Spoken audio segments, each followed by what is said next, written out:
Halo teman-teman, jumpa kembali di Belajar Online Informatika. Pertemuan kali ini akan membahas struktur dasar algoritma di Python. Di video pertama, kita belajar bagaimana menulis kode Python dengan benar, aturan indentasi, komentar, dan struktur dasar. Di video kedua, kita mulai memahami isi dari program, bagaimana memberi nama data, mengenal tipe data, dan menggunakan operator untuk berpikir logis. Sekarang muncul pertanyaan penting, kalau kita sudah bisa menulis kode dan mengisi datanya, bagaimana cara menyusun langkah berpikirnya?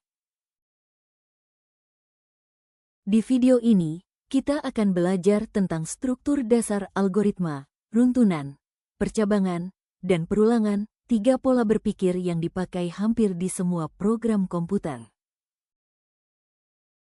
Algoritma, runtunan, atau sequence. Runtunan adalah saat program menjalankan perintah satu persatu, dari atas ke bawah, tanpa memilih dan tanpa mengulang. Ilustrasi sehari-hari membuat teh manis. Ambil gelas, masukkan teh, masukkan 2 sendok gula. Tuang air panas, aduk, minum, semua harus berurutan. Contoh implementasi runtunan dalam program. Misalnya ingin mengetahui luas dan panjang seluruh sisi meja belajar yang berbentuk persegi. Maka struktur penulisannya sebagai berikut. Python tidak mengenal sisi atau luas. Yang Python kenal hanyalah nama yang kita buat sendiri. Menurut kalian, nama seperti sisi, luas, dan keliling ini termasuk ke dalam kategori apa? Algoritma percabangan atau selection.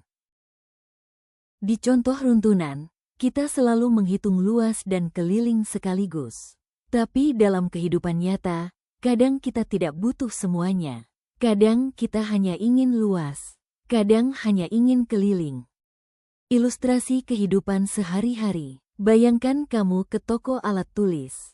Kalau kamu mau menulis yang dibeli pulpen. Kalau kamu mau menggambar yang dibeli pensil. Kamu tidak membeli dua-duanya, kamu memilih sesuai kebutuhan. Disinilah kita butuh percabangan, program memilih jalan berdasarkan keputusan pengguna.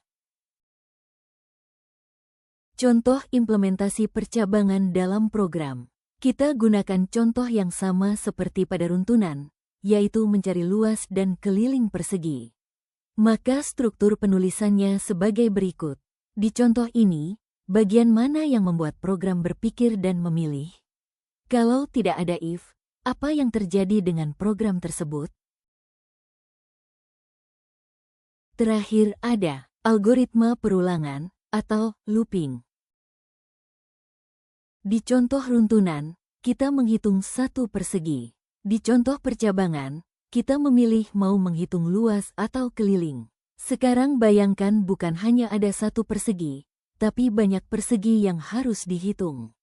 Ilustrasi kehidupan sehari-hari. Bayangkan kamu membantu guru membagikan buku ke teman sekelas.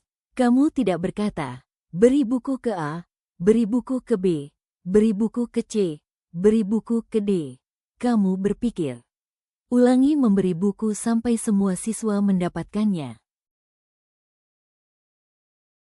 Contoh implementasi perulangan dalam program. Kita gunakan contoh yang sama, yaitu menghitung luas dan keliling persegi. Maka struktur penulisannya sebagai berikut. Pada program di atas terdapat perintah for i in range, jumlah, artinya, ulangi perhitungan sebanyak jumlah yang diminta. Setiap putaran, program akan menerima input baru, menghitung ulang, dan menampilkan hasil. Kita tidak menulis ulang kode, kita meminta komputer mengulang pekerjaan kita. Menurutmu, mengapa perulangan membuat program menjadi lebih efisien dibandingkan menulis perintah yang sama berulang-ulang? Setelah belajar perulangan, adakah kegiatan sehari-hari yang kini kamu sadari sebenarnya bisa diselesaikan dengan cara yang lebih teratur dan berulang? Jelaskan satu contohnya. Terima kasih sudah mengikuti pembelajaran online. Sampai bertemu di video belajar dengan materi berbeda, dan tetap semangat belajar.